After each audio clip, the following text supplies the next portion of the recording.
আমার দয়াল নবী রাহমাতুল লিল আলামিন নবীজির চোখ মুবারকের পানি মুবারক গুলা ছাইরা দিয়া কান্না করে আর ডাক দিয়া কয় আনাস, ও আমি নবীর সাহাবী আনাস ইবনে মালিক শোনো, আমি নবীজি চিন্তা করি আমার লক্ষ লক্ষ কোটি কোটি গুনাহগার উম্মত থাকবে, তারা হায়াতে জিন্দেগিতে আমার আল্লাহ তাআলাকে ডাকার মতো অনেক সুযোগ থাকার সত্ত্বেও, আল্লাহ তাআলার ইবাদত করার সুযোগ থাকার সত্ত্বেও ওই বান্দাটা উম্মতে মুহাম্মদীকে ইবাদত করতে পারবে না। নবীজি, ও দয়ার নবী, ও মায়ার নবী রাহমাতুল লিল আলামিন নবীজি, আপনি কেন এই কথা বলেন আর বলতে বলতে কান্না করেন? আমার দয়াল নবী রাহমাতুল লিল আলামিন নবী বলে, আনাস, আমি নবীজি যখন মেরাজের মধ্যে গেলাম, আমি নবী সর্বপ্রথম আমার আল্লাহ তাআলার আদেশ মোতাবেক রহমতের ফেরেশতা সহ আমি নবী জান্নাতের দরজার মধ্যে গেছি। জান্নাতের দরজার মধ্যে যাইয়া আমি দয়াল নবী দেখলাম কত সুন্দর একটা বাতাস আমি নবীর শরীর মুবারকে লাগছে। ওই বাতাসটা লাগার সাথে সাথে আমি দয়ার নবীজি আমার আল্লাহ তাআলার কাছে জিজ্ঞাসা করলাম, মাবুদু, এত সুন্দর বাতাস আর সামনে এত সুন্দর ফলফলাদি, এত সুন্দর একটা জায়গা দেখা যায়, আল্লাহ এই জায়গাগুলো আপনি কার জন্য বানাইছেন? আমার আল্লাহ তাআলা আমি দয়াল নবী রাহমাতুল লিল আলামিন নবীর জানিয়ে দিছে, ইয়া রাসূলুল্লাহ, ইয়া হাবিবাল্লাহ নবী গো, এই জান্নাতটা সবকিছু যা কিছু আপনি দেখতে পান এই সবগুলা আপনি নবীর উম্মতের জন্য বানাইছি। ইয়া রাসূলুল্লাহ, আপনার উম্মত যদি দুনিয়ার জমিনের মধ্যে ভুল পথে না চলাফেরা করে, নেক আমলগুলা করে, আপনার উম্মত এই জান্নাতের মধ্যে প্রবেশ করবে। ইয়া রাসূলুল্লাহ নবী গো, আপনি তাইলে কান্না করেন কেন? আমার দয়াল নবী ডাক দিয়ে কয়, আনাস রে, ও আনাস, আমি নবী জান্নাতের কথা স্মরণ কইরা কান্দি না। নবী গো, আপনি নবী কেন কান্না করেন? কান্না করার কারণটা জানতে চাই। আমার দয়াল নবী বলে, আনাস, আমি দয়াল নবীকে আমার আল্লাহ জান্নাত দেখানোর পরে রে এমন একটা জায়গা দেখাইছে, ওই জায়গা থেকে আমি নবীজি 500 বছরের রাস্তা দূরে ছিলাম। ওই 500 বছর রাস্তা দূরে থাকার পরেও ওই জায়গা থেকে একটা গরম ভাব আমি নবীর শরীর মুবারকের মধ্যে লাগছে। আমি নবীজি জিজ্ঞাসা করলাম, আনাস ইবনে মালিক আমার আল্লাহ তাআলার দরবারে, মাবুদ রে, এটা কেমন আবহাওয়া? আর সামনে দেখা যাচ্ছে আগুনের লম্বা জিহ্বাটা উপরের দিকে দেখা যায়। আমি আমার এই আহম্মদপুর এলাকার ভাই বাবাদের কাছে জানতে চাই, আপনারা বলেন আমার নবীর উপরে দুরূদ শরীফ আদায় করলে লাভ আছে না নাই? আল্লাহর নবী রাহমাতুল লিল আলামিন নবী বলে, উম্মত আমার, আমি নবীর প্রতি যেই ব্যক্তি একবার দুরূদ শরীফ আদায় করে, আমি দয়াল নবী রাহমাতুল লিল আলামিন নবী ঘোষণা করলাম, আমার আল্লাহ তাআলা ওই ব্যক্তির জন্য জান্নাতের মধ্যে একটা বৃক্ষ রোপণ করে। সাহাবায়ে কেরাম আমার নবীর ডাক দিয়া কই, ইয়া রাসূলুল্লাহ, ইয়া হাবিবাল্লাহ নবী গো, আপনার কাছে জানতে চাই, আমার আল্লাহ তাআলা বৃক্ষ রোপণ করে, গাছটা লাগানোর কারণটা কি? নবী গো, কবরে দমদার গাছ দিয়া কোনো লাভ হবে না। আমার দয়াল নবী রাহমাতুল লিল আলামিন নবীর এই হাদিসের ব্যাখ্যা করতেছেন আল্লামা ইমাম কুস্তালানী রাহমাতুল্লাহ আলাইহি। একই হাদিস তাফসিরে ইবনে আব্বাসের লেখক হযরতে আব্দুল্লাহ ইবনে আব্বাস রাদিয়াল্লাহু তাআলা আনহু ব্যাখ্যা করে বলতেছেন, দুনিয়ার জমিনে একবার দুরূদ শরীফ আদায় করলে আমার আল্লাহ যখন জান্নাতের মধ্যে একটা গাছ লাগায়া দেয়, দুনিয়ার বান্দারা যদি তুমি তোমার আমলের কারণে দুজকেও চইলা যাও, আল্লাহর কাছে বলতে পারবা, আল্লাহ আপনার নবীর উপরে দুরূদ শরীফ আদায় করার কারণে আপনার হাবিব না বলছে আমার নামে জান্নাতের মধ্যে একটা গাছ লাগানো হয়েছে, ওই গাছটা আমি একটু দেখতে চাই। তখন আল্লাহর বান্দা নবীর উম্মতেরা হিকমত কইরা জান্নাতের মধ্যে প্রবেশ করে ওই গাছের নিচে বসবে। সাহাবায়ে কেরাম একটা ডাক দিয়ে কই, ইয়া রাসূলুল্লাহ, ইয়া হাবিবাল্লাহ নবী গো,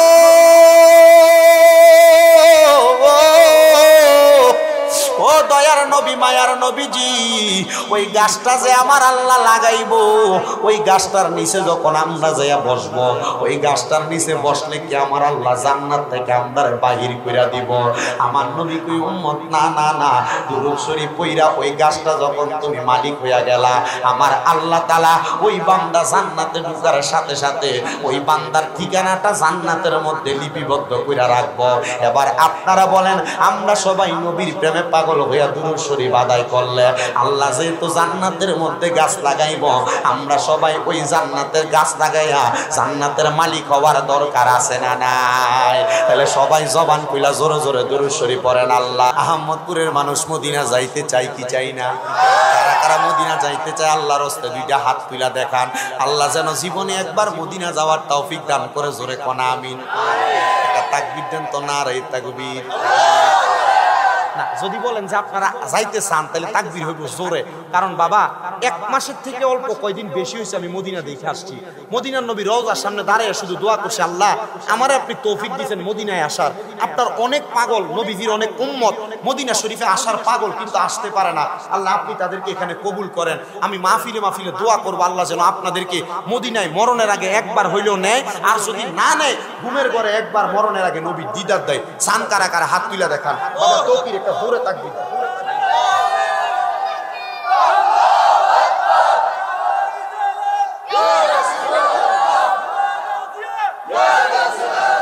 জোরে বলেন, জোরে বলেন মারহাবা। তাহলে মদিনা যাইতে চাই কি চাই না?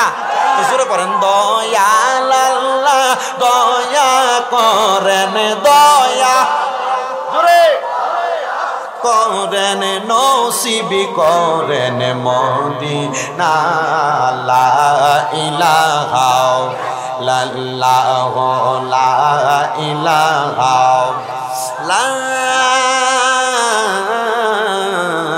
ইলাহা ইল্লাল্লাহু মুহাম্মাদুর রাসূলুল্লাহ সাল্লাল্লাহু আলাইহি ওয়াসাল্লাম। আমার ভাইয়েরা, বাবারা, বন্ধুরা রে, আপনারা সবাই আল্লাহ তাআলার জিকির করলেন, লা ইলাহা ইল্লাল্লাহ। আমার দয়াল নবী রহমাতুল লিল আলামিন নবী বলে, উম্মত আমার, যদি তোমরা দুনিয়ার জমিন থেকে আল্লাহর শরণের মাধ্যমে জীবনের গুনাহগুলা মাফ করাইয়া ওই কবরে আসতে পারো, তাহলে আমার আল্লাহ তাআলা তোমরা কবরে আমি নবীর সাচ্চা পাক্কা উম্মত হিসেবে গ্রহণ করবে। আপনারা যারা এখানে বসলেন, এখানে একজন মানুষ নাই হাতটা তুলা বলবেন, হুজুর আমার জীবনে একটা গুনাহ নাই। এই মজলিসের মধ্যে যত মানুষ আছেন সবার চাইতে গুনাহগার আমি শামীম রেজা। কিন্তু আমি আমার আল্লাহর কাছে বলি, ও আল্লাহ, আমার গুনাহ বেশি হইতে পারে, আমার বদ বেশি হইতে পারে, নেক আমল না থাকতে পারে। আল্লাহ ওয়াজ মাহফিলের মধ্যে যে কত মানুষ নিয়ে দোয়া করি, জানি না তাদের উসিলে আপনি আমারে মাফ করবেন কিনা। আমার দয়াল নবী রাহমাতুল লিল আলামিন নবী জানাইয়া দেয় উম্মতের দলেরা, আমার আল্লাহর কাছে মাফ চাইলে আমার আল্লাহ সব গুনাহ মাফ কইরা দেয়। এখানে অনেক দাড়ি পাকা পুরো পুরো বাবারা আছেন, আপনারা একটাবার চিন্তা করেন, আপনাদের জীবনে যত গুনাহ আছে আপনারা গুনার খবর তো আপনাদের ফুটে জানে না। যদি জানতো আপনারা আব্বা কইয়া পরিচয় দিত না। আমার অনেক যুবক ভাইরা আছেন, আপনাদের গুনার খবর আপনাদের বাবা মা জানে না।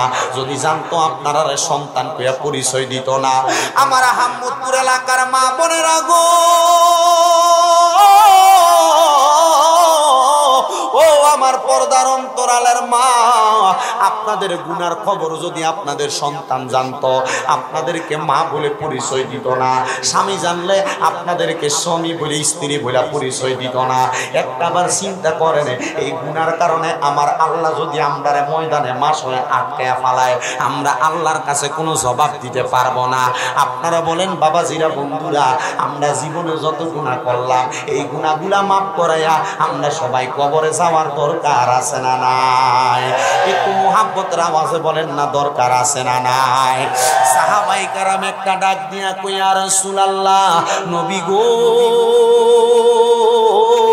ও দয়ার নবী মায়ার নবীজি, আপনার উম্মত তো গুনাহ করব, আপনার উম্মতের গুনাহগুলা আপনার উম্মতের কলবের মধ্যে লাগবে উম্মতের কলব একবারে কালো কালো হয়ে যাবে। উম্মতের জীবনের গুনাহগুলা কেমনে মাফ করাইব নবী গো?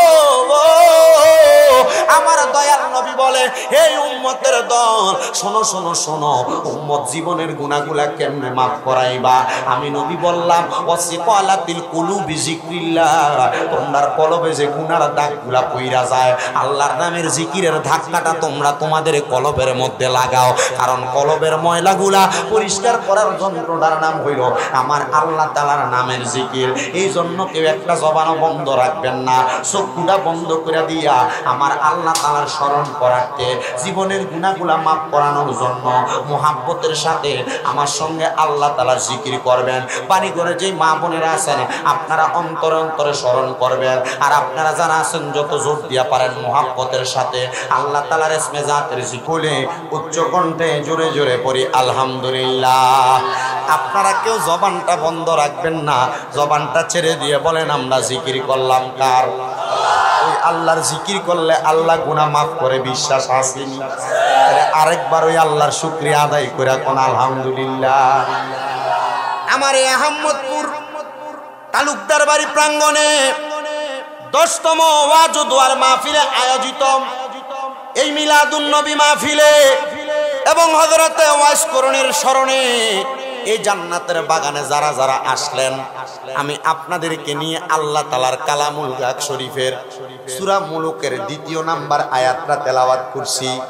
আপনারা বলেন বাবারা, আমি যদি আল্লাহর কোরআনুল কারীমের এই আয়াতে কারিমার উপর ভিত্তি করে আপনাদের কাছে দুই একটা কথা বলি, আপনাদের কি শুনতে অসুবিধা হবে? খবর নিলাম তাবারুকের সুন্দর ব্যবস্থা আছে না?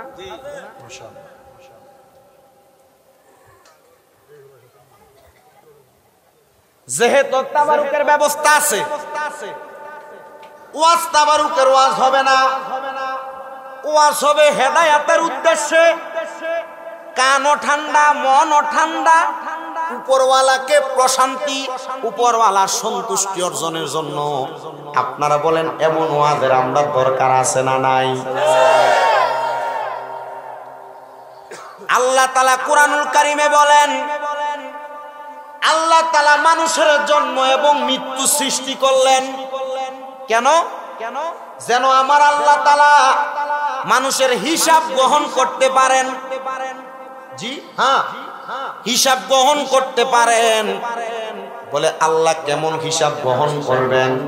আমার আল্লাহ কয় বান্দা কোন মানুষের ভালো কর্মফল আমি আল্লাহ দেখার জন্য। আল্লাহ কেন?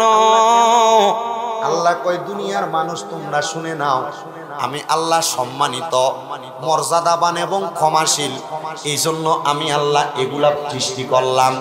এবার আপনারা বলেন, আল্লাহ যে আমরারে হায়াত দিল, আল্লাহ যে আমরারে মৃত্যু দিল, এই হায়াত এবং মৃত্যুর প্রতি আমরার বিশ্বাস আছে না নাই?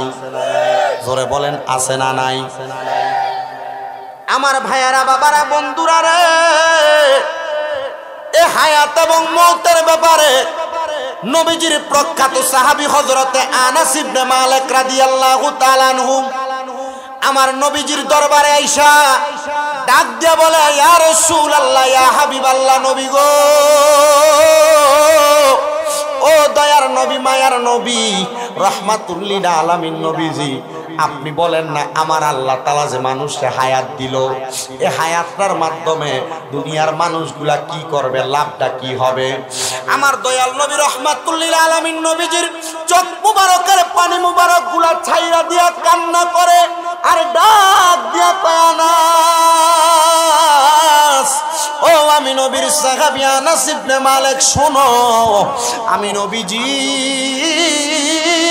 চিন্তা করি আমার লক্ষ লক্ষ কোটি কোটি গুনাহগার উম্মত থাকবে, তারা হায়াতে জিন্দেগিতে আমার আল্লাহ তাআলাকে ডাকার মতো অনেক সুযোগ থাকার সত্ত্বেও, আল্লাহ তাআলার ইবাদত করার সুযোগ থাকার সত্ত্বেও ওই বান্দাটা উম্মতে মুহাম্মদীকে ইবাদত করতে পারবে না।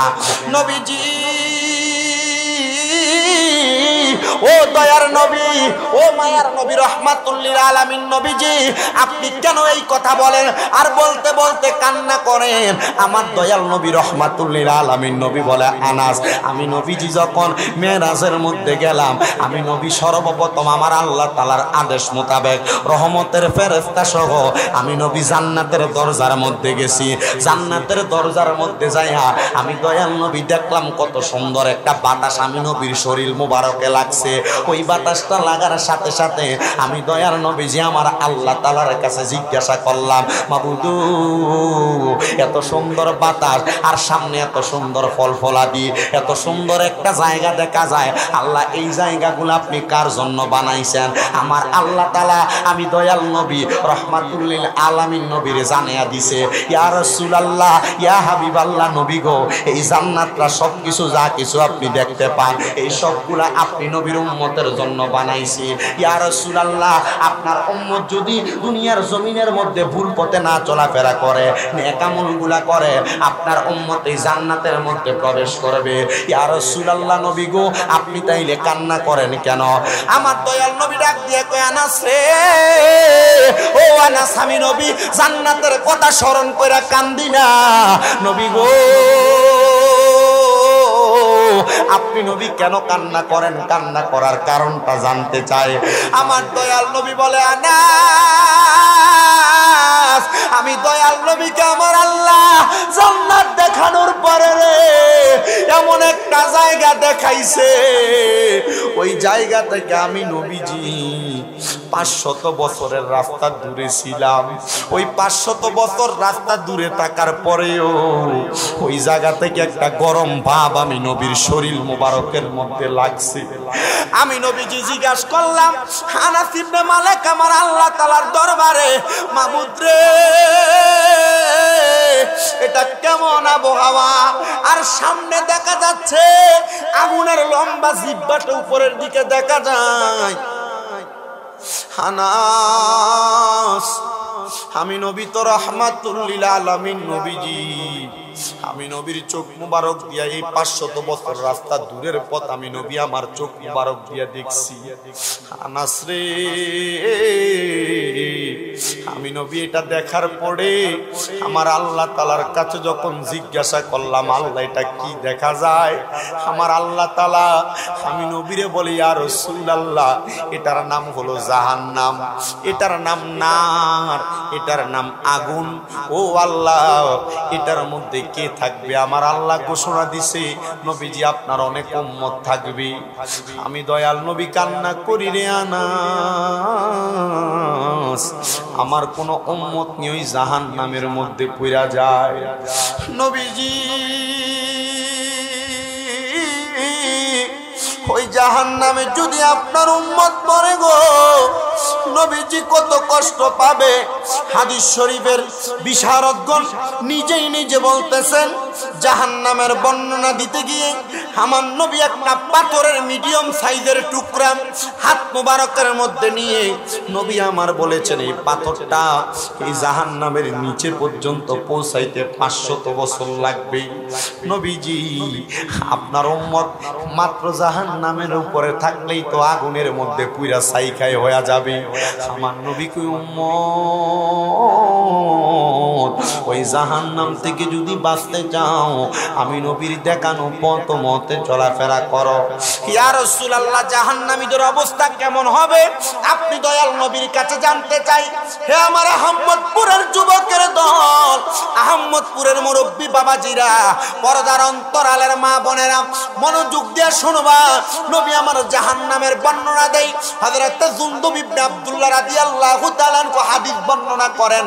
তিনি বলেন, আমার নবীজির জবান মুবারকের মধ্যে বলতে শুনলাম, যখন কোন জাহান্নামী মানুষটা ইন্তেকাল করবে, তার বুকের মধ্যে যখন আজরাইল এসে হাত দিবে, তার বুক থেকে যখন রূহটা টান দিয়া নিয়ে যাবে, এমন টাইমে বুক থেকে রূহটা নেওয়ার সময় একটা জীবিত ছাগলকে লটকে দেওয়ার পরে জবাই না কইরা শরীর থেকে চামড়াটা টাইনা টাইনা ছিঁড়া ফেললে ওই ছাগলটার যেমন কষ্ট হবে উম্মতটার এমন কষ্ট হবে। নবীজি এই কষ্ট কি শেষ? আমার নবী কই না রে না, এই কষ্ট দিয়া তোমার যখন রূহটা বাহির করে নিবে জাহান্নামী, তো তুমি এটা আগেই নির্ধারণ হয়ে গেছো। তোমার দেহটা দুনিয়ার জমিনের আহম্মদপুরে পড়ে থাকবে, তোমার এই দেহটা পড়ে থাকবে। নবী আমার বলতেছে জাহান্নামী ব্যক্তির রূহটা যখন আসমানের দিকে আলমে আরোহার দিকে নিয়ে যাওয়া হবে, আলমে আরোহার দিকে অন্যান্য ফেরেশতারা এই রূহটার দিকে তাকায় থেকে থুথু নিক্ষেপ করবে। জি ইয়া রাসূলুল্লাহ, থুথু নিক্ষেপ করবে, কারণটা কি জানতে চাই? আমার দয়াল নবী বলেন ওই জাহান্নামী ব্যক্তিটার শরীর থেকে এমন একটা দুর্গন্ধ বের হবে, ফেরেশতারা বলবে এমন দুর্গন্ধ জাহান্নামী ছাড়ার কারণ না। এ আমার আহমদপুরের মাহফিলে যারা বসছেন যুবক বারা, একটাবার কি চিন্তা করে আপনি উত্তর দিবেন হুজুর আমি আমার শরীরটার এমন শরীর বানাইছি যে শরীর থেকে কোনোদিন দুর্গন্ধ বাইর হবে না। আরে আপনি উপর দিয়া ফিটফাট কিন্তু আপনার ভিতর ঠিক নেই। আপনার শরীর যদি জান্নাত তলা শরীর হয় আপনার শরীর থেকে দুর্গন্ধ বের হবে না। আপনার পোশাক ঠিক আছে, চলাফেরা ঠিক আছে, নামাজ ঠিক নাই, পোশাক ঠিক আছে, চলাফেরা ঠিক আছে, হারাম খান, সুদ খান, ঘুষ খান, পরের হক মাইরা খাইরা খান, জমি দখল করে খান। আপনারা বলেন এমন হারামখোর এলাকার মধ্যে আছে না নাই?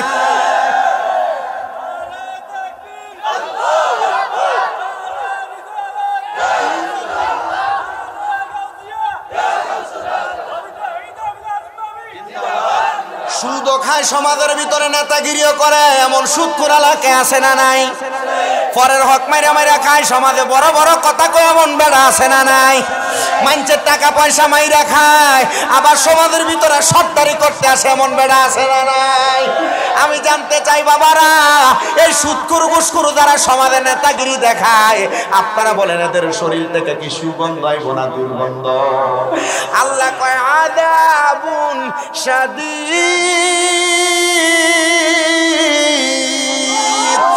আরে এমন নরমাল কোন শাস্তি না।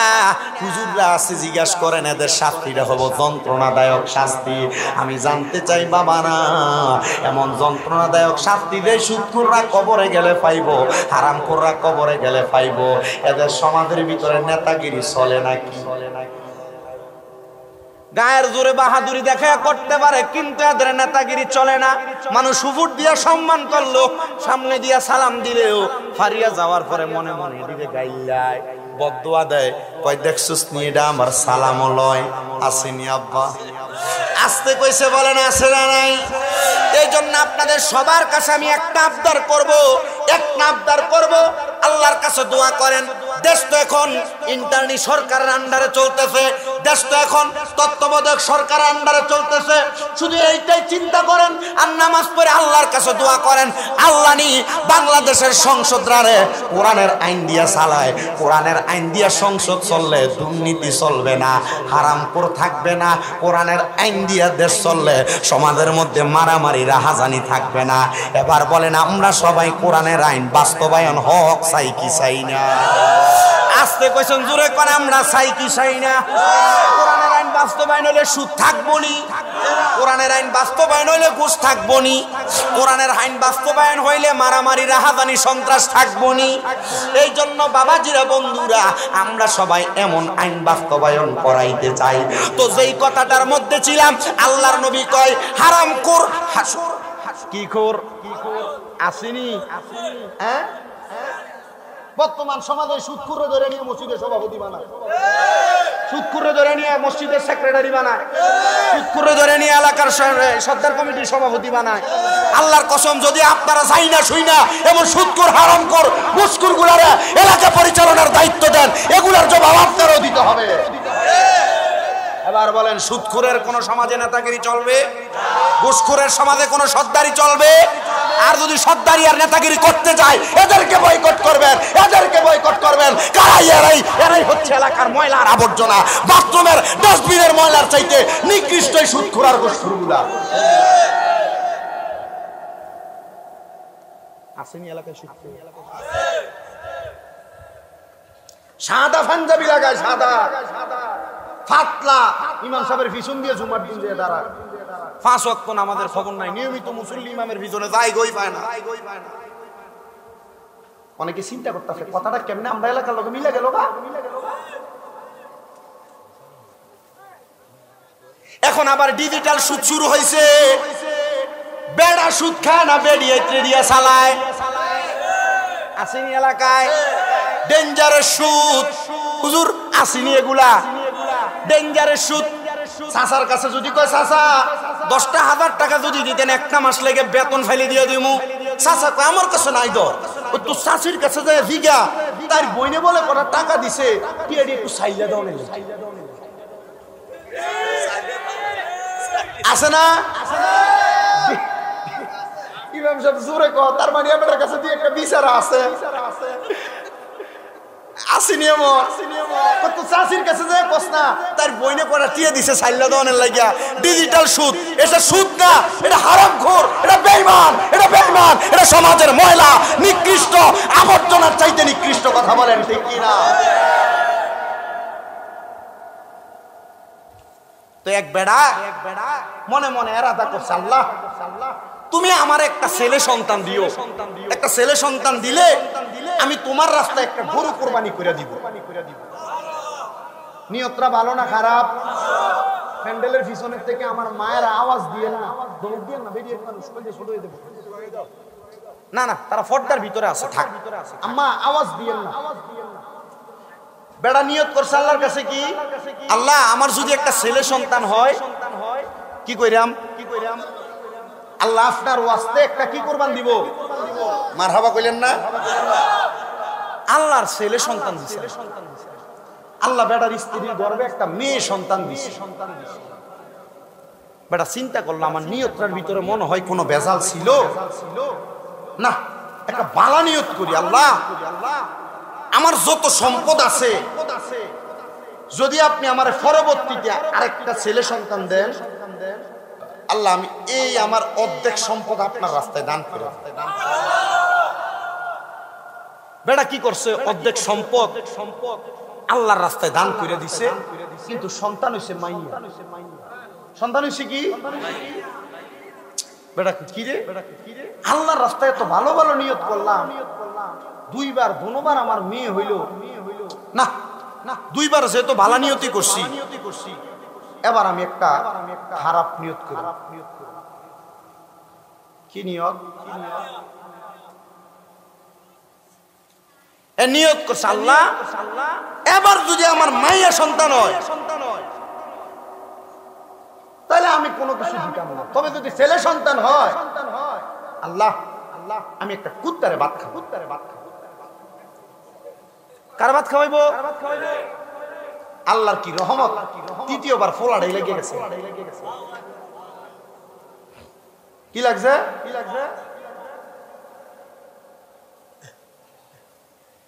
ভাগ্যের এমন নির্মম পরিহাস। কয়দিন আগে বন্যা হইল না, পানি উঠছে না, ওই এলাকায় প্লাবিত হওয়ার কারণে ওই এলাকার কুত্তার একটা এলাকায় নেই। আমার এক ওস্তাদ উদাহরণটা আমার শিখাইছে। আমি বললাম তো হুজুর বেড়ানা নিয়ত করছে ফুল হইলে কুত্তার খাওয়াইবো, তো হুজুর কুত্তা পাইলো কই? কয় উনি কুত্তা খুঁজছে, যখন কুত্তা পাইছে না উনি ওনার এলাকার ভালো আলেমের কাছে গেছে। হুজুর কুত্তা তো খুঁজা পাই না, নিয়ত কেমনে পুরো করতাম? উনি শিখিয়ে দিছে তোমরা এলাকাত কোন সুদখোর আছে? হুজুর আছে, আমার নিজের আপন চাষ হই, ওনার দাওয়াত দিয়ে খাওয়া। হুজুর মানুষকে খাওয়াবো কইছি না তো, এর আগে মানুষকে খাওয়াবো নিয়ত করছি দেখা গরু কেটে খাওয়াইছি, সম্পদ মানুষকে দান করছি। হুজুর আল্লাহ মাইয়া দিছে, গোলা দিতে না। হুজুর এখন তো নিয়ত করছি, কয়টা কুত্তার থেকে খারাপ, কারণ এটা সুদ খায়, হারাম খায়, পরের হক মাইরা খায়, এগুলা কুকুরের চাইতে নিকৃষ্ট। কথা বলেন ঠিক কিনা? রাখ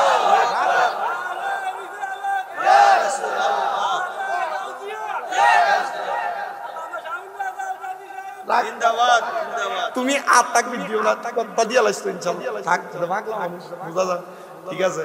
অনেক মাহফিলে গেলে তাকবীর জন্য একটু হানি কইন না ধীরে না লোক কইবা না এমন একটা থাকলে তো সার ছিল। আচ্ছা যতটুকু কইছে তাহলে এমন হারামখোর আছে না, সুদখোর আছে না, আছে না, পরের হক মেরে মেরে খায়, আবার বড় বড় লম্বা লম্বা কথা সারে আছে না? তাহলে আল্লাহ এগুলা থেকে আমাদেরকে হেফাজত করুন। তাহলে আজকের ওয়াজ থেকে এর আগে যেগুলা করছে এগুলো এক সাইড, আজকের ওয়াজ থেকে এতটুকু শিখলাম যারা সুদ খায় হারাম খায় এরা কার চাইতে নিকৃষ্ট? জোরে কয় না, কার চাইতে নিকৃষ্ট? তার মানে কুত্তার থেকে যদি নিকৃষ্ট হয় একটা কাজ করলে এই কাজ করা যাবে, এই কাজ করা যাবে। এবার আসেন এটার গুনাহ কত এটা তো আপনারা বুঝেন জানেন। এটা যারা খায় এক গুনাহ, যারা দেয় একই গুনাহ, যারা সাক্ষী হয় একই গুনাহ, যারা লেখে। তাহলে আমি খাইতামও না, দিতামও না, ভালো মানুষ হিসেবে সাক্ষী হইতাম না, শিক্ষিত হিসেবে লেখমু। সাবধান। তাহলে এবার যেই কথাই ছিলাম, গুনাহগার মানুষ যারা, বদকার মানুষ যারা, তাদের দেহ যখন উপরের দিকে নিয়ে যায় ফেরেশতারা তাদের শরীরের দিকে এবং রূহের দিকে কি নিক্ষেপ করে? থুতু নিক্ষেপ করে। সাহাবায়ে কেরাম আল্লাহর হাবিবের কাছে প্রশ্ন করে, ইয়া রাসূলুল্লাহ, ইয়া হাবিবাল্লাহ, নবী গো, ফেরেশতারা যে থুতু নিক্ষেপ করে কারণ কি? আল্লাহর হাবিব চোখ মুবারকের পানি মুবারক গুলো ছেড়ে দিয়ে কান্না করেন আর বলেন, শোনো রে দুনিয়ার মানুষ, একজন বদকার মানুষ, একজন হারামখোর মানুষ, একজন গুনাহগার মানুষের শরীর থেকে যেই দুর্গন্ধ বের হয় ওই দুর্গন্ধর কারণে রহমতের ফেরেশতারা পর্যন্ত বান্দার রূহটাকে গ্রহণ করে না। ইয়া রাসূলুল্লাহ, ওই বান্দার রূহটা তখন কোথায় যায়? আনাস ইবনে মালিক বলে, নবীজি বলেছেন তখন আল্লাহর হাবিবের ঘোষণা, ওই মানুষের রূহটাকে তখন আল্লাহ তাআলা জাহান্নামের মধ্যে ফালায়া দেয়। ওই জাহান্নামের অতল গহ্বরে পড়বে। আল্লাহর হাবিব বলে, শুনো শুনো, ওই গুনাহগারগুলা, হারামখোরগুলা, পরের হক মাইরা কানেওয়ালা ব্যক্তিগুলা, বদকার বান্দাগুলা জাহান্নামের মধ্যে যাওয়ার পরে ওই জাহান্নামের মধ্যে তারা যখন প্রথম পতিত হয়ে যায়, আমার আল্লাহ তাআলা জাহান্নামের আগুনটারে 1000 বছর পর্যন্ত জ্বালাইতে জ্বালাইতে লাল জাহান্নামের আগুনটারে আমার আল্লাহ তাআলা সাদা বানায়া ফেলে। এবার সাদা জাহান্নামের আগুনটারে 1000 বছর পর্যন্ত জ্বালাইবো, ওই সাদা আগুনটারে কালো বানাইবো। কালো আগুনে থাকতে থাকতে ওই বান্দা বড় পিপাসার্ত হয়ে যাবে, পানি পানি পানি বলে চিৎকার করবে, ইয়া রাসূলুল্লাহ, ওই জাহান্নামী তো 3000 বছর পর্যন্ত জাহান্নামের আগুনের মধ্যে পড়ছে, তাহলে কি তারে পানি দেওয়া হবে কিছুক্ষণ সময় আরাম করার জন্য? আল্লাহর নবী কয়, নাম, হ্যাঁ ইয়া রাসূলুল্লাহ, জাহান্নামী ব্যক্তিরে পানি দেওয়া হবে। আপনি বলতেছেন হ্যাঁ, জাহান্নামী তো শান্তি পাবে পানি পান করার কারণে। আল্লাহর নবীজি এমন কান্না করতেছেন, নবী আমার বলতেছে, ওই পানি যদি তোমরা সাহাবায়ে কেরাম দেখতা, আল্লাহর কসম তোমরা ওই পানি সুইয়া দেখবা, দূরের কথা পানির কাছেও আগাইতা না। ইয়া রাসূলুল্লাহ, ইয়া হাবিবাল্লাহ, ও গো মায়ার নবীজি, ও গো দয়ার নবী, রাহমাতুল লিল আলামিন নবীজি, কেন কেন কেন ওই পানি কেন সুইয়া দেখবো না? নবী কয়, যখন জাহান্নামের আগুনকে 1000 বছর পুরাইয়া লাল থেকে সাদা বানাইবো, যখন জাহান্নামের আগুন রে 1000 বছর জ্বালাইয়া সাদা থেকে কালা বানাইবো, এবার যখন বান্দা জাহান্নামী হওয়ার কারণে, গুনাহগার হওয়ার কারণে পানি চাইবো, বান্দারে সাধারণ কোনো মিনারেল ওয়াটার পানি দেওয়া হবে না। অন্যান্য জাহান্নামীদেরকে আগুনের মধ্যে পুরানোর কারণে তাদের শরীর থেকে যে রক্তগুলা বের হইছে, পুষগুলা বের হইছে, গরম উত্তপ্ত লোহার একটা পাত্রের মধ্যে, আগুনের মধ্যে, আগুনের লোহার গরম পাত্রের মধ্যে অন্যান্য জাহান্নামীদের রক্ত পুষগুলা আইনা জাহান্নামীদেরকে দিব খাওয়ার জন্য। জাহান্নামী খাইবো, কিন্তু খানাগুলা তার পেটে থাকবে না, এগুলা তার নারী বুড়ি সহ তার পাকস্থলীর পায়খানার রাস্তা দিয়ে বের হবে, আর বলবে, এ হাসরের ময়দানবাসী, তাকে দেখো, এটা ওই ব্যক্তি যেই ব্যক্তি গুনাহ করে দুনিয়া থেকে আসছে। এবার হাসরের ময়দানবাসী চিৎকার করতে থাকবে, ও আল্লাহ, একবার আর একবার সুযোগ দাও, না না বান্দা সুযোগ নাই। এবার আপনারা বলেন, এমন কঠিন পরিস্থিতি হওয়ার আগে আমরা সবাই আল্লাহর কাছে ক্ষমা চাওয়ার দরকার আছে না নাই? সবাই মুহাব্বতের আওয়াজে পড়েন, আল্লাহ ও গো আল্লাহ ক্ষমা করে দাও, মাফ করে দাও। বলেন আল্লাহ ক্ষমা করে দাও। বলেন ক্ষমা করে দাও, মাফ করে দাও।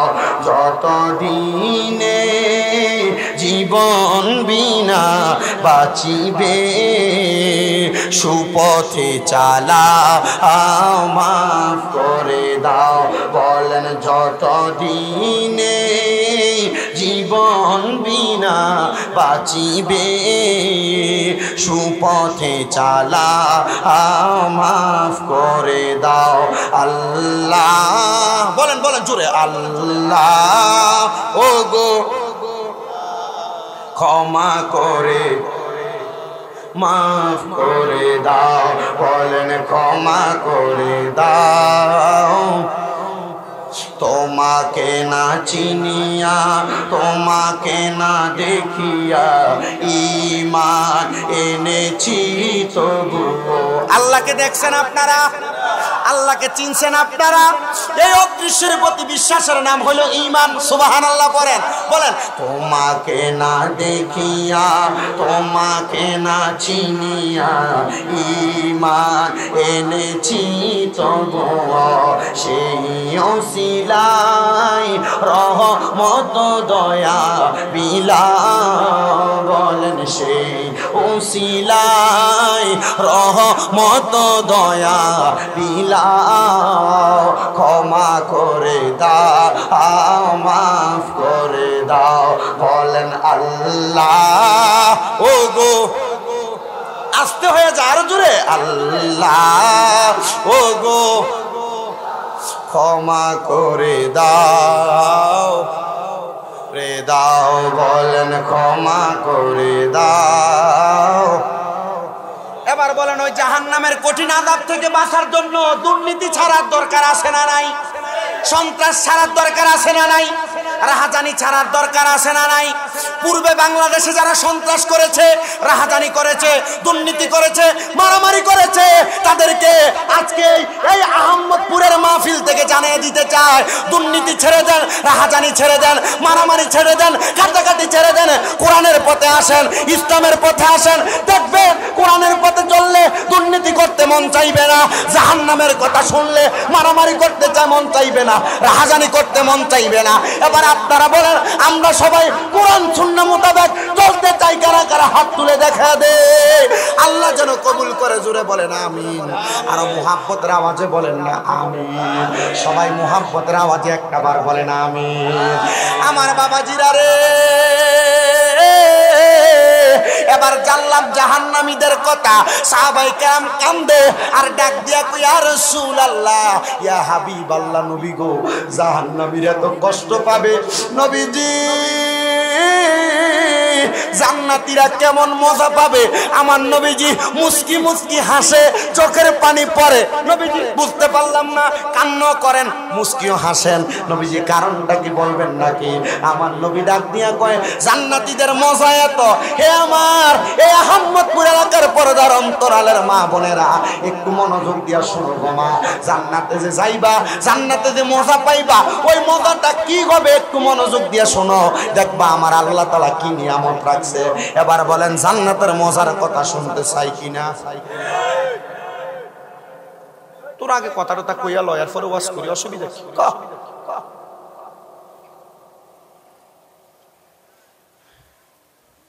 আমরা এবার জানবো কিসের মজা। না হাজীগঞ্জ বাজারের ভিতরে দোকান ভাড়া দিবে, এক এক দোকানের ভাড়া হইলো 10,000 টাকা। অ্যাডভান্স দেওয়া লাগে 10 লাখ। কয় লাখ? আচ্ছা, কেউ আপনারা ফোন করে বললো হাজীগঞ্জ বাজারে একটা দোকান ভাড়া দেওয়া হবে 10 লাখ টাকা, অ্যাডভান্স 10,000 টাকা ভাড়া। আপনি কি দোকানটা না দেখে নিবেন নাকি? দেখে নিবেন না? সাহাবায়ে কেরাম বলি ইয়া রাসূলুল্লাহ আপনি তো জান্নাত দেখছেন, তো জান্নাতের মজাটা বলেন না। আমরা নামাজ পড়ি, রোজা রাখি, দান সদকা করি, স্বামীর খেদমত করে মা বোনেরা, আপনারা তো স্ত্রীর সঙ্গে ভালো ব্যবহার, এটা আগের হুজুর কইলে গেছে। ও বন্ধু, তো জান্নাতে যে যাইবেন, জান্নাতের মজাটা কি আপনি কি একটু শুনবেন না? আমার নবী মুস্কি মুস্কিও হাসে, আবার চোখ মুবারকের পানি মুবারক গুলা ফালায়া ফালায়া কান্দে। আমার নবীজি ডাক দিয়া কই, ও আনাস ইবনে মালিক, আমি নবী জান্নাতের বর্ণনা দেই। এক নাম্বার, জান্নাতি বান্দার রূহটা যখন কবজ করা হবে, জান্নাতি বান্দা টের পাবে না। ইয়া রাসূলুল্লাহ কেন? নবী আমার বর্ণনা দেয়, ছোট্ট একটা মাসুম বাচ্চা যখন দুধের জন্য কান্না করে, তার মা তার মুখের মধ্যে দুধটা দেওয়ার পরে বাচ্চা যেমন কোনো নিরলস ভাবে, ছোট্ট ছোট্ট বাচ্চাগুলা যেমন ঘুমায়া যায়, ইমানদার বান্দাটা এমন ভাবে ঘুমায়া যাবে, জান্নাতি বান্দাটা এমন ভাবে ঘুমায়া যাবে। বান্দা যখন একটা নিঃশ্বাস ফালাইব, কালিমা পড়তে পড়তে তার রূহটা কবজ করা হবে, বান্দা টের পাবে না, টের পাবে না। বলে হুজুর কেন? কারণ বান্দা ইমানদার, হারাম খায় নাই, নামাজ পড়ছে, হালাল খাইছে, ইবাদত করছে, ইবাদত কইরা টুপি লাগাইয়া, পাঞ্জাবি লাগাইয়া, পাগড়ি লাগাইয়া, পরের হক মারে নাই, পাঞ্জাবি লাগাইয়া খারাপ কথা বলে নাই, মিথ্যা বলে নাই, চা দোকানে বৈশা বৈশা পরের গিবত করে নাই। আপনারা বলেন নামাজও পড়ে, গিবতও করে, চা দোকানে বৈশা, এমন মানুষ আমরা সমাজে নাই।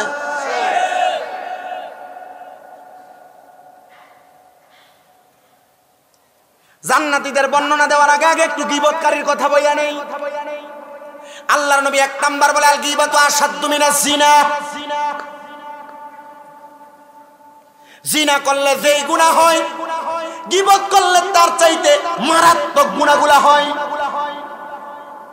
আল্লাহর নবীর কাছে সাহাবায়ে কেরাম প্রশ্ন করে, ইয়া রাসূলুল্লাহ, ইয়া হাবিবাল্লাহ, আপনি গীবতকারীদের ব্যাপারে আমাদেরকে একটু বলেন। আমার নবীজি বলতেছে, গীবতকারীদের সবচাইতে ছোট যেই গুনাহ আছে, ওই গুনার মধ্যে একটা গুনাহ হইল, একজন গীবতকারী যখন দুনিয়ার জমিনে একজন আরেকজনের নামে গীবত করে, একজন আরেকজনের পেছনে কথা বলে, ওই ব্যক্তি পেছনে কথা বলার কারণে সে ব্যক্তি যেন তার মার সাথে ৭০ বার মেলামেশা করে, জিনা করে। নাউজুবিল্লাহ। আমরা সমাজে মানুষ পারিপার্শ্বিক ভাবে নরমালি একজন আরেকজনের ব্যাপারে গীবত করে থাকে, করে কিনা? আপনাদের পায়ে হাত দিয়ে বলে যাই, আমি শামীম রাজার বয়স কম, এলেম কালাম কম, কিন্তু আপনাদের কাছে বলবো, কারোর কোনো দোষ যদি জানেন, কারোর কোনো ব্যাপারে যদি কোনো মন্তব্য আপনার জানা থাকে, আল্লাহর ওয়াস্তে এই মন্তব্য প্রকাশ করবেন না, কারোর দোষগুলা পিছনে পিছনে বলবেন না। আল্লাহর নবী শিখিয়ে দেয় এগুলা হলো গীবত। আর কেউ যদি গীবত করে, তার গুনাহ সর্বশ্রেষ্ঠ ছোট গুনাহ হইল তার মার সাথে ৭০ বার মেলামেশা করলে যেই গুনাহ সেই গুনাহ। এবার আপনারা বলেন, একজনের পেছনে কথা বললে যদিও এমন গুনাহ আমল নামায় হয়, তাহলে আমরা এমন কথা বলার দরকার আছে নাকি? আল্লাহর নবী কয়, শোনো রে সাহাবায়ে কেরাম, আমি নবী যদি তোমাদেরকে আদেশ করি, তোমরা কি তোমাদের ভাইয়ের শরীরের থেকে গোশত কামড়ে খাইতে পারবা? সাহাবায়ে কেরাম বলি, ইয়া রাসূলুল্লাহ, না না না। আমার নবী শিখিয়ে দেয়, শুধু ভাই না, তোমার মতো ভাইটাকে যদি সামনেই না বলা হয় শরীর থেকে কামড়ে গোশত খাও, তুমি খাইবা? নবীজির উত্তরে সাহাবায়ে কেরাম বলি, ইয়া রাসূলুল্লাহ, না। আমার নবী বলে, একজন মানুষ যদি গীবত করে, এই গীবতের আরেকটা গুনাহ হইল সে যেন তার মরা ভাইয়ের শরীরের গোশতগুলা কামড়ে কামড়ে খায়। এই জন্য কারোর পেছনে কথা বলতে সাবধান, কারোর ব্যাপারে মন্তব্য করতে সাবধান, কারোর পেছনে কথা বলতে সাবধান। কিন্তু আমাদের সমাজের মানুষ একজনের মেয়ের ব্যাপারে বিয়ে আসলে দোকানে বসে বাজে মন্তব্য করে, ছেলের ব্যাপারে বাজে মন্তব্য করে, কুখ্যাত কুখ্যাত নিকৃষ্ট মন্তব্য করে। এবার আপনি চিন্তা করে দেখেন, এমন মন্তব্য করার কারণে মৃত ভাইয়ের গোশত কামড়ে খেলে যে গুনাহ সেই গুনাহ হবে। এবার আপনারা বলেন, আমরা সবাই এমন গুনাহ থেকে বাঁচার দরকার আছে না নাই? গীবতের মতো মারাত্মক গুনার ব্যাপারে আল্লাহর নবী বলে, এই গীবতকারীরা হাসরের ময়দানে অন্যান্য হাসরবাসীর চাইতে অনেক দূরে দূরে থাকবে। ইয়া রাসূলুল্লাহ, কেন? আমার নবী বলতেছে, গীবতকারীদের মুখের মধ্যে দুর্গন্ধ, এদের দুর্গন্ধের কারণে দুনিয়াতে রহমতের ফেরেশতারা এদের কাছে দিয়ে আসে না। এবার আপনারা বলেন, রহমতের ফেরেশতারা যদি গীবতকারীর পাশে দিয়ে না আসে, তাহলে গীবতকারীর থেকে অনেক দূরে ফেরেশতা থাকে, গীবত কইবেন না ছাড়বেন? হককে আছেন, করা যাবে। আপনি কারো দোষ জানেন। এবার আল্লাহর নবী কি বলে শুনেন। নবী বলে কোন মুসলমান ভাইয়ের যদি দোষটাকে ঢাইকা রাখে, মানে আপনি কারোর কোন দোষের ব্যাপারে জানেন কিন্তু বলেন নাই, আল্লাহর নবী কয় কেউ যদি কারো দোষের বর্ণনা না করে দোষটা ঢাইকা রাখে, আমি নবী ঘোষণা করলাম আমার আল্লাহ তাআলা কিয়ামতের ময়দানে, হাসরের ময়দানে তার গুনার কথাগুলা ঢাইকা রাখবে। চিন্তা করছেন, আপনার ফুতের সামনে আপনার তুই গুনাহগার, হারাম খাইছস, কিন্তু গীবত যদি না করেন, কারো দোষ যাই না যদি ঢাইকা রাখেন, তাহলে আল্লাহ তাআলা এগুলা থেকে আপনার হেফাজত করবে। আমি আমার আহমদপুরের মাদেরকে বলবো, সোশ্যাল মিডিয়ার মাধ্যমে যে মা বোনেরা দেখতেছেন, আপনাদের কাছে বলবো, বেশিরভাগ আল্লাহর নবীর নিজেরই ঘোষণা। নবী বলেছেন দুনিয়ার সমাজের মধ্যে সবচাইতে বেশি গীবত যারা করবে, পরনিন্দা যারা করবে, তাদের মধ্যে বেশিরভাগ হবে মহিলারা। মা বোন, আপনাদের পায়ের মধ্যে হাত রেখে আমি স্বামী মৃদা একটা আবদার করি গো মা, কারোর দোষ জানলে দোষগুলা বর্ণনা করবেন না, গোপন রাখবেন।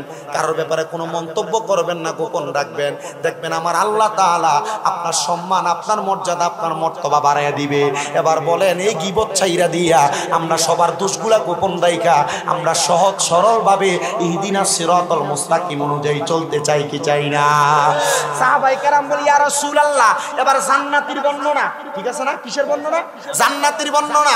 মনোযোগ দিয়ে শুনবেন, জান্নাতের বর্ণনা দিচ্ছি। কিন্তু বাবাজিরা, আল্লাহর নবী কয় জান্নাতি বান্দাটা যখন মারা যাবে, একটা ছোট্ট বাচ্চা দুধ মুখে দিলে যেমন ভাবে ঘুমায়া যায়, ছোট্ট বাচ্চার মতো ইমানদার জান্নাতি বান্দা ঘুমায়া যাবে। ইয়া রাসূলুল্লাহ নবীজি, ও মায়ার নবীজি, জান্নাতি বান্দার অবস্থার কেমন হবে? নবী আমার বলে রূহ কবজ করার পরে জান্নাতি বান্দা জান্নাতের মধ্যে সিজদা থেকে মাথা উঠে সজাগ হবে। জান্নাতি বান্দা প্রশ্ন করবে, এ ফেরেশতারা আমারে কেন এই জায়গায় আনা হইল? এটা কোন জায়গা? বলে এটা দুনিয়া না, এটা হলো জান্নাত। বলে আমাকে কেন জান্নাতের মধ্যে দেওয়া হয়েছে? বলে তোমার 5টা ইবাদতের কারণে তোমাকে জান্নাতে দেওয়া হয়েছে। বলে আমার কোন 5টা ইবাদত? মনে রাখবেন যে 5টা ইবাদতের কারণে জান্নাতে দেওয়া হয় বান্দাকে। বলে আমার কোন 5টা ইবাদত? বলে তুমি 1 নাম্বার দুনিয়ার জমিনের মধ্যে হালাল বর্তন করেছো, শিরিক থেকে দূরে থেকেছো, 2টা হালাল খেয়েছো, শিরিক থেকে দূরে থেকেছো, 5 ওয়াক্ত নামাজ আদায় করেছো, 5 ওয়াক্ত মৌলিক ইবাদত নামাজ আদায় করেছো, এবং তুমি দুনিয়ার জমিনের মধ্যে চলাফেরা করা অবস্থায় কোনোদিন মিথ্যা কথা বলো নাই। জান্নাতে যাওয়ার 5টা আমল, মিথ্যা কথা বলো নাই, এবং তুমি সর্ব অবস্থায় আমার আল্লাহর প্রতি বিশ্বাস রেখেছো, মানে তাকওয়া রেখেছো, আল্লাহকে ভয় করেছো। এবার আপনারা বলেন এই 5টা কাজ করলে যেহেতু জান্নাতে যাওয়া যায়, আমরা সবাই 5টা কাজ বেশি বেশি করার দরকার আছে না নাই? আর মুহাব্বতের আওয়াজে বলেন আছে না নাই? এজন্য বাবাজি আল্লাহর নবী শিখিয়ে দিলেন। এবার আল্লাহর হাবিব সাল্লাল্লাহু আলাইহি সাল্লাম বলে দুনিয়ার জমিন থেকে একটা মানুষ যখন কবরে যায়, বান্দা সিজদা থেকে মাথা উঠে দেখবে জান্নাতের মধ্যে। আল্লাহ বুঝতে পারলাম না আমার আল্লাহ তাআলা কেমনে আমার এত সুন্দর জায়গা দান করলো। বলে বান্দা দুনিয়াতে নেক আমল করার কারণে আল্লাহ তাআলা তোমার জান্নাত দিয়েছে। বলে এই জান্নাত কার জন্য? বলে অন্য কারোর জন্য না, এটা হলো 3টা প্রকার ব্যক্তির জন্য। এবার বলেন না তারা কারা? এবার 3 প্রকার ব্যক্তির কথা বলতেছে। ইল্লাল্লাযীনা আমানু ওয়া আমিলুস সালিহাতি ওয়া তাওয়াসাউ বিল হাক্কি ওয়া তাওয়াসাউ বিস সাবর। জবান খুলে জোরে জোরে চিৎকার মেরে বলেন আল্লাহু আকবার।